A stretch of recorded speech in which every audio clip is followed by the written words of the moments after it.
Hello everyone, welcome to IAS point. आज हम लोग यहाँ पे अपना देखने वाले हैं जो अभी इम्पोर्टेंट आर्टिकल्स कर रहे थे।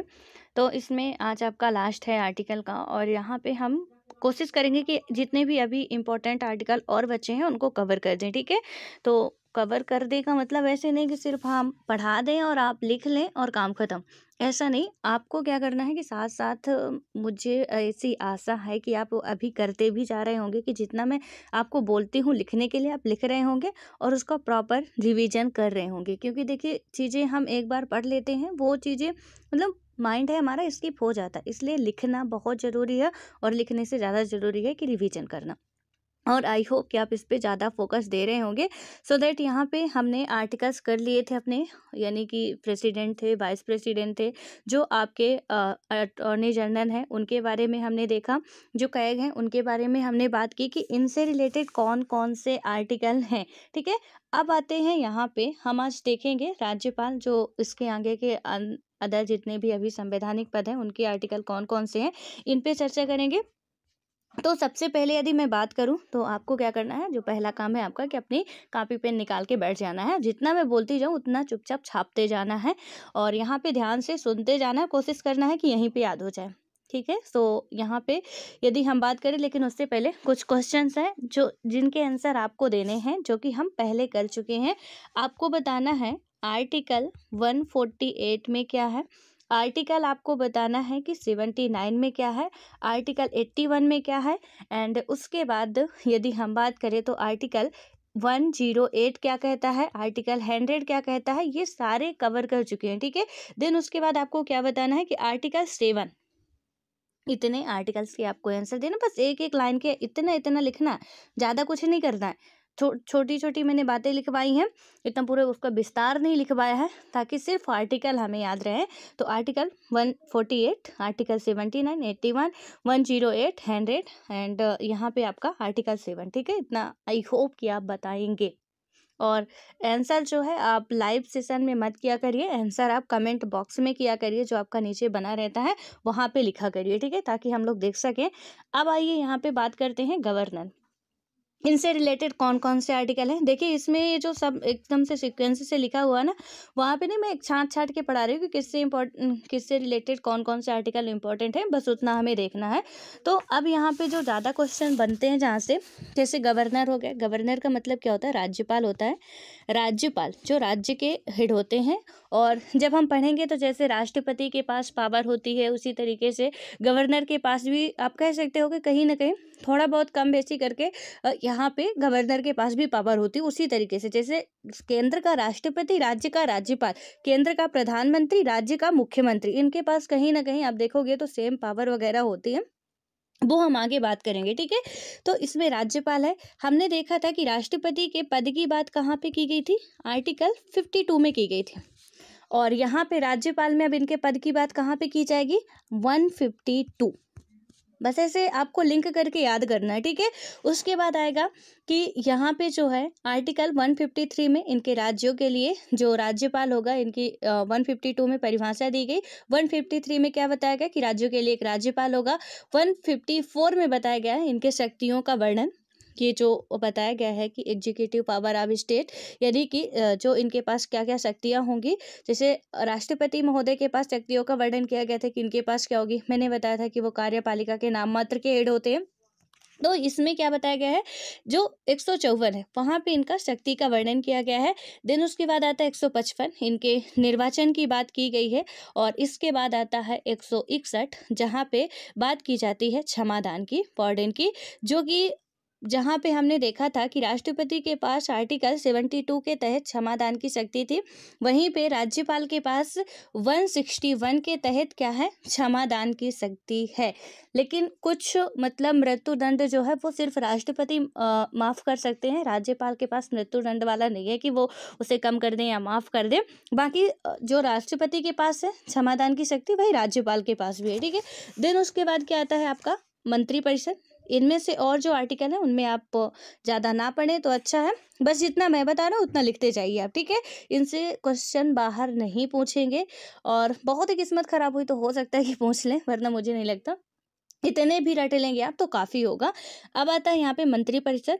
मंत्री परिषद की यदि हम बात करते हैं तो इसमें देखिए कि कौन कौन से मतलब कितने से कितने आर्टिकल तक की बात की गई है, जो स्टेट मिनिस्टर्स हैं एंड एडवोकेट जनरल, ठीक है, इनके बारे में हम लोग देखेंगे। तो इसमें आपको लिखना है 163। 163 में क्या बात की गई है? मंत्री परिषद, यानी कि राज्य के मंत्री परिषद की बात क्या की गई है। यहाँ पे आपको कैसे लिखना है, आप लिखेंगे मंत्री परिषद और उसके आगे यहाँ पे राज्य लिख लेना है, ठीक है, क्योंकि राज्य के मंत्रिपरिषद की बात की गई है। देखिए जैसे सेंटर पे हमारे कैबिनेट होती है प्रॉपर, जैसे हेल्थ मिनिस्टर होते हैं, खेल मंत्री होते हैं, और यहाँ पे मतलब विदेश मंत्री होते हैं, उसी तरीके से स्वास्थ्य मंत्री होते हैं।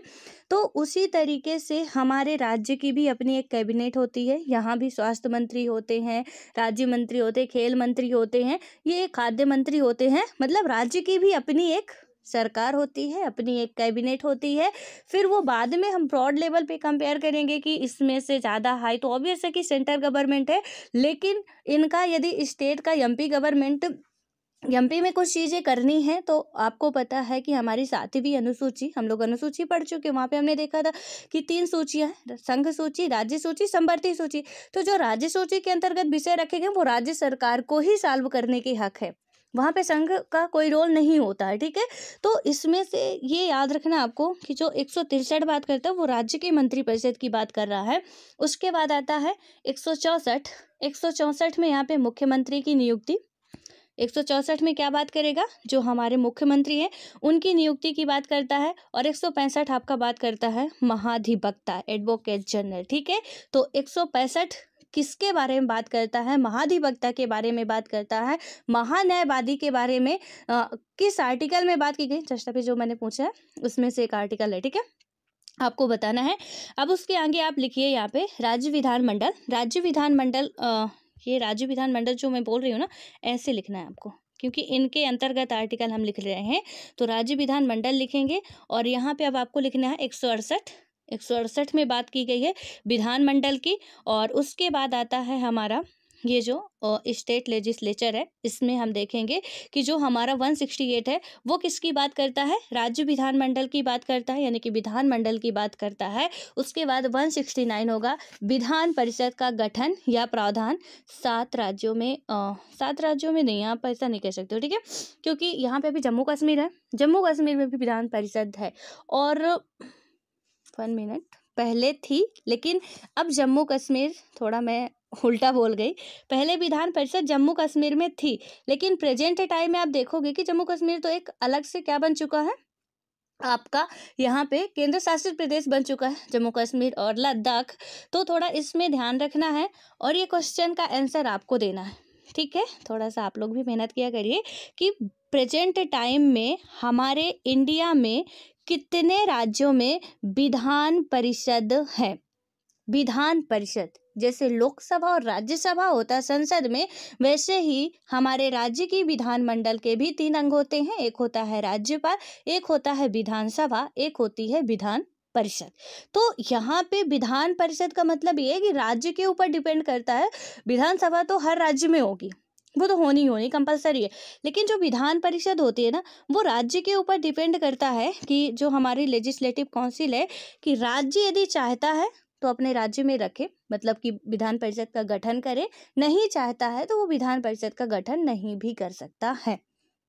आपको बताना है कि अभी वर्तमान समय में हमारे देश के कितने राज्यों में विधान परिषद है। मैंने बता दिया है आपको कि जम्मू कश्मीर में पहले था, अब नहीं है, तो थोड़ा सा इसको ध्यान रख के बताना आपको, ठीक है। अब आते हैं आगे, मैंने क्या बताया, 169 में विधान परिषद के गठन का प्रावधान है। अब आता है 70 में विधानसभा की संरचना है और 71 में विधान परिषद की संरचना क्या है। 69 में क्या बताया गया था कि इनके विधान परिषद का गठन या प्रावधान, और 71 में क्या बताया जा रहा है, विधान परिषद की संरचना क्या कैसे होगी, उसके बारे में 71 बताता है आपका ये जो आर्टिकल है। अब आते हैं आगे, और यहाँ पे आप देखोगे जो विधान परिषद से रिलेटेड है वो हमारा खत्म हुआ। देन उसके बाद आता है हमारा जो सर्वोच्च न्यायालय है, सर्वोच्च न्यायालय दैट मीन्स कि सुप्रीम कोर्ट जो है हमारा, इसमें क्या बताया गया है, अनुच्छेद 124। अनुच्छेद 124 जो है आपका क्या बात करता है, सर्वोच्च न्यायालय की बात करता है। 124 आर्टिकल कम हो रहे हैं, इस पे ध्यान नहीं देना है, ठीक है। कम हो रहा है कि मतलब हम रिवर्स जा रहे हैं। तो यहाँ पे बस इतना है कि सर्वोच्च न्यायालय से रिलेटेड आप लिखिए कि कौन कौन से आर्टिकल हैं, या कि सुप्रीम कोर्ट से रिलेटेड। तो 124 में सुप्रीम कोर्ट की बात की गई, सुप्रीम कोर्ट के गठन की बात की गई। देखो यहाँ पे जब हाई कोर्ट पढ़ोगे, सुप्रीम कोर्ट पढ़ोगे, जब राष्ट्रपति पढ़ोगे, राज्यपाल पढ़ोगे, जब हम पीएम पढ़ेंगे, सीएम पढ़ेंगे, तो इनके आर्टिकल कहीं ना कहीं सेम होते हैं, इनका कार्यभार सेम होता है। तो पॉलिटी पढ़ने का ना सबसे आसान तरीका, मोटे सी लक्ष्मीकांत यूं ही चुटकियों में खत्म हो जाएगी कि हमने प्रेसिडेंट पढ़ा तो तुरंत के तुरंत हम राज्यपाल खत्म कर दे, हमने पीएम पढ़ा तो तुरंत के तुरंत हम सीएम खत्म कर दे, हमने कैबिनेट मिनिस्ट्री के जितने भी कैबिनेट मिनिस्टर हैं उनको पढ़ा तो तुरंत के तुरंत हम स्टेट मिनिस्टर भी खत्म कर दे। तो इससे क्या होगा, हमने हाई कोर्ट पढ़ा तो सीधे सुप्रीम कोर्ट खत्म करे। यहाँ से हमें पूरी चीज़ें जो है वो एकदम क्रिस्टल क्लियर हो जाएगा कि भाई क्या क्या चीज़ें कैसी हैं। और कहीं ना कहीं सेम सिचुएशन होती है इनकी, ऐसा नहीं है कि बहुत ज़्यादा मतलब इनका कार्यभार जो भी काम करने का तरीका थोड़ा बहुत अंतर करके, कुछ किसी के पास थोड़ा बहुत ज़्यादा पावर होगी, किसी के पास कम होगी।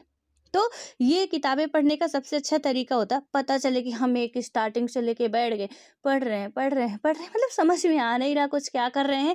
तो बेटर है कि हम थोड़ा स्मार्टली स्टडी करें कि कैसे करना है, ठीक है। अब आते हैं यहाँ पे 124 में मैंने क्या बताया, सुप्रीम कोर्ट का गठन। तो वहीं पे जो हाई कोर्ट है उसमें कितना आर्टिकल है, हाई कोर्ट के गठन की जब बात करेगा तो 214। जैसे कि यदि हम देखें कि 103 सॉरी 123 के तहत राष्ट्रपति क्या कर सकता है, अध्यादेश जारी कर सकता है।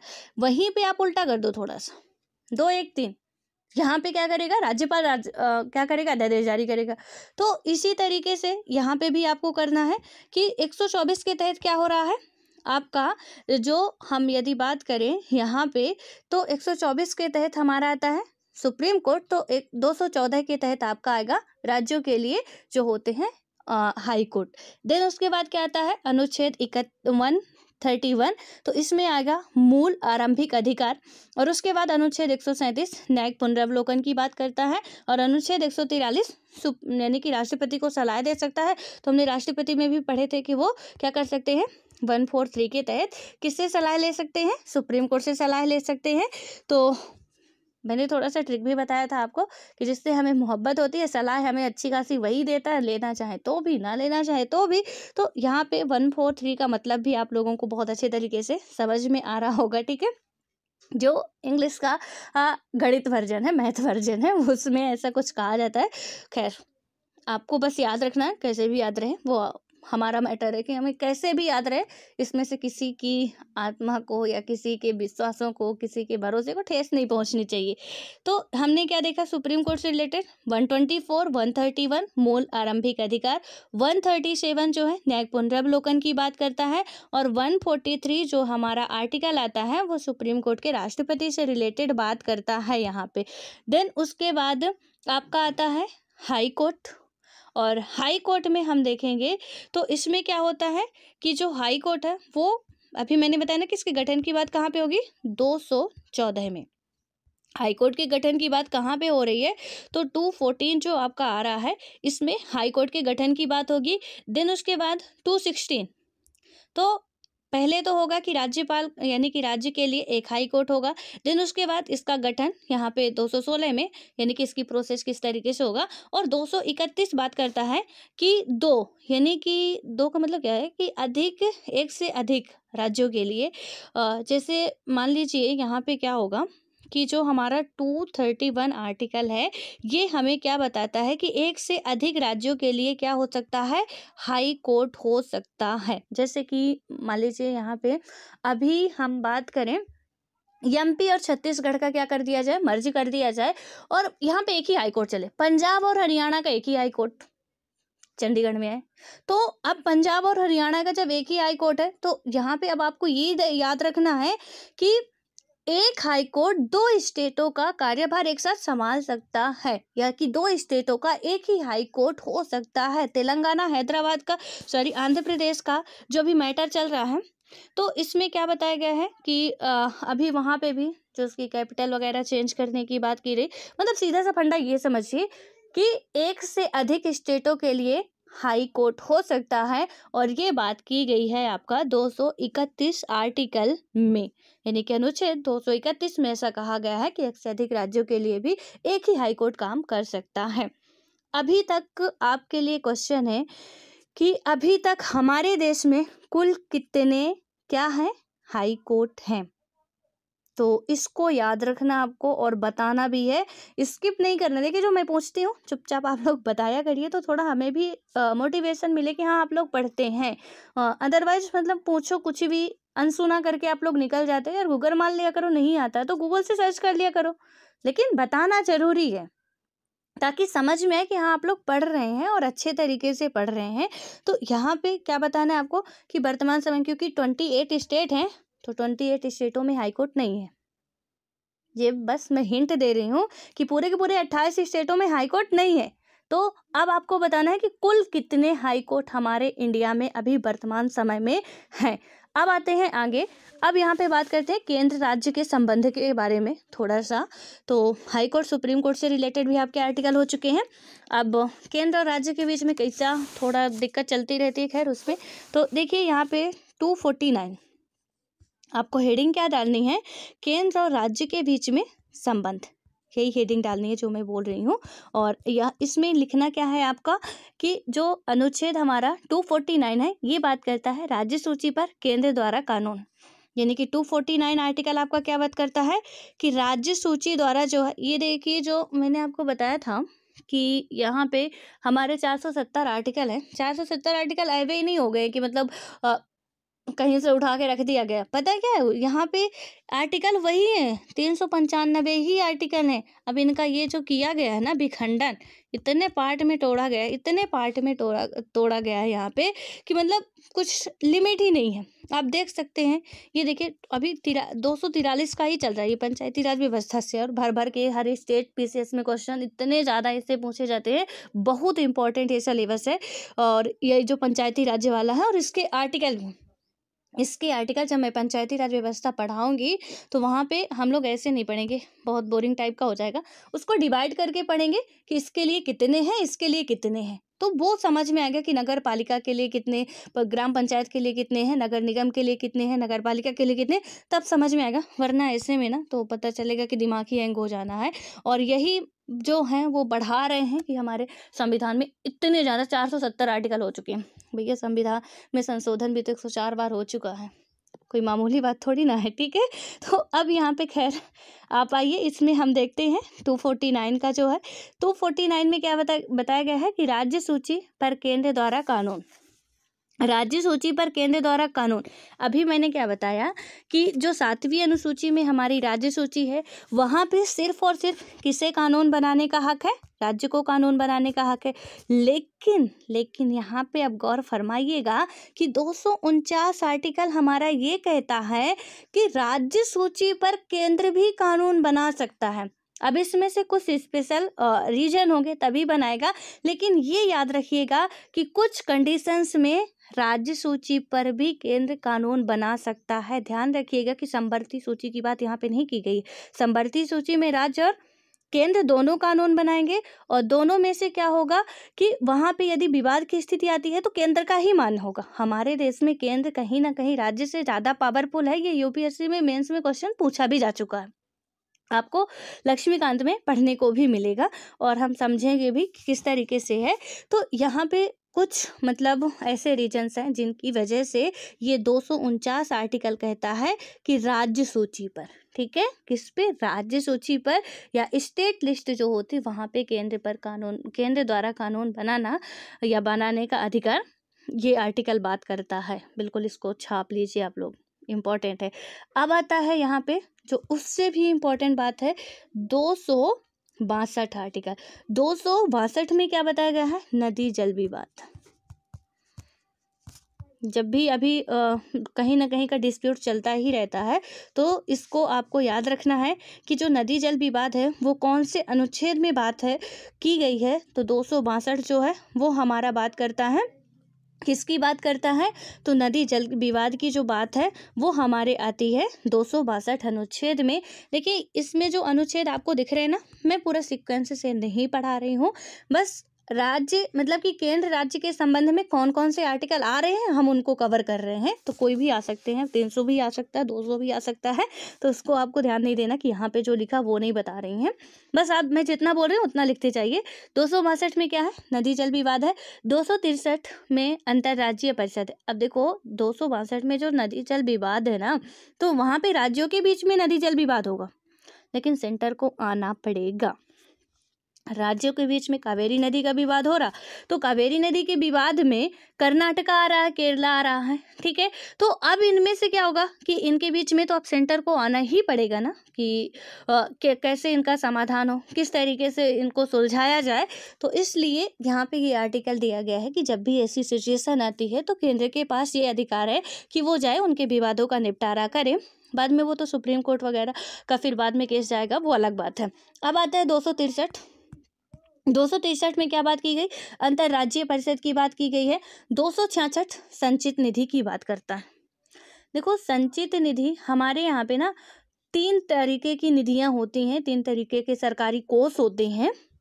आप थोड़ा सा यहीं पे लिख लीजिए, जो आता है जब संसद पढ़ेंगे तो खैर वहाँ पे देखेंगे, लेकिन यहीं पे आप लिख लीजिए कि जो सरकारी कोष हैं, सरकारी कोष हमारे इस यहाँ पे 3 तरीके से उनको बांटा गया है। एक है हमारा संचित निधि जो कि अनुच्छेद 266 बात करता है। एक है आकस्मिक निधि जो कि आकस्मिक निधि में बात करता है 267। और उसके बाद आपका आता है यहाँ पे लोक लेखा निधि करके है ऐसे कुछ, तो वो आता है आपका 266 में ही, जो लोक लेखा वाला निधि है, ठीक है।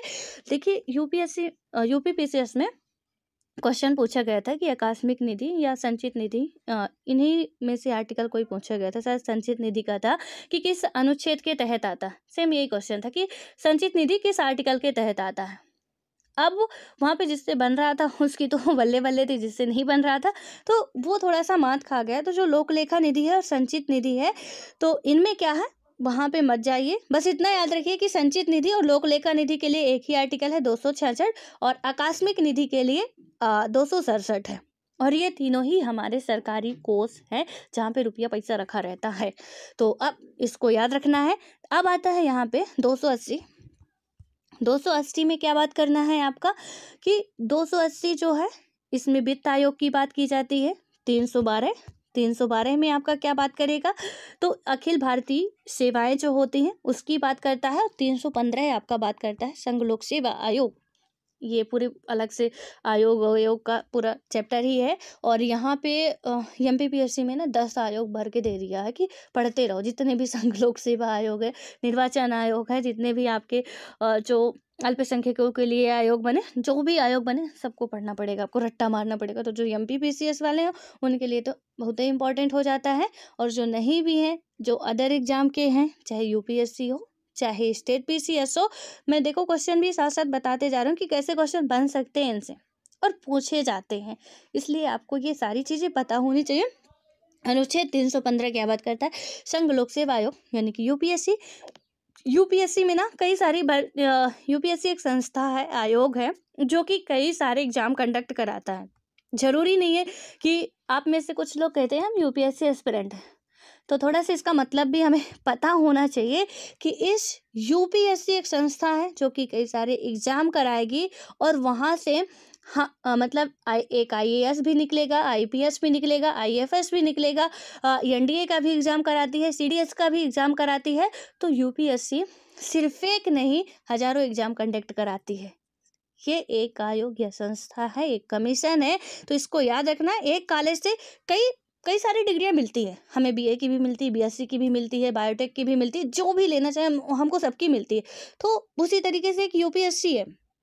ऐसे मत कहिएगा कि यूपीएससी करने से मतलब कोई बहुत बड़ा, आप उसमें भी चॉइस होती है, फिर आप आईएएस बनना चाहते हैं, आईपीएस बनना चाहते हैं, आईएफएस बनना चाहते हैं, देन रैंकिंग होती है, चॉइस तो होती है, फिर रैंकिंग होती है कि आपका रैंक कितना आया है, और उस हिसाब से फिर आपको पोस्टें दी जाती है कि आप टॉप रैंक में है, आईएएस मिलेगा, उसके बाद आप उससे नीचे हैं आईपीएस मिलेगा, उसके बाद आप उससे भी नीचे हैं तो आईएफएस मिलेगा। तो ये सारी चीज़ें होती है।